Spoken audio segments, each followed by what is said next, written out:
Sharafuddin. Take action against all terrorists. Wipe them out. Wipe them out. Give them death. Give them death. Give to Hindutva terrorists. Sharafuddin. Take action against all terrorists. Wipe them out. Wipe them out. Give them death. Give them death. Give to Hindutva terrorists. The first point is, unfortunately, our country is not being governed by Sharia. If it would have been governed by Sharia, there would be no rapes, feticide, triple talaq, corruption, lynchings, murders, riots, etc. Look at Saudi Arabia. They don't have all Nirbhayas and Geetas. I want to say that punish every rapist and murderer with capital punishment. Every rapist should be hanged.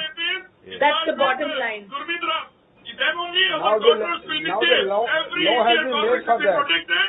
In India, the rapists of the minor children have been... Like that of Saudi Arabia. Because of that in Saudi, least rapes are there, least murders are there. Thanks to Islamic law. Bring that in India and give that job to us. I'll do that inshallah personally. As a son of Indian Army Nayak, I am saying, let us punish every rapist and murderer with capital punishment, protect Indian daughters. That is the only option.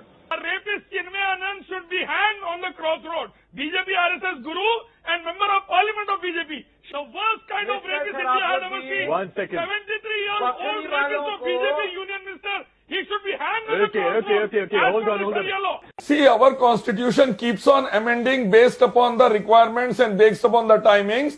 And due to the ineffectiveness of the constitutional law, rapes, murders, dowry deaths, feticide, all these are increasing day by day. So do corruption, lynchings, etc.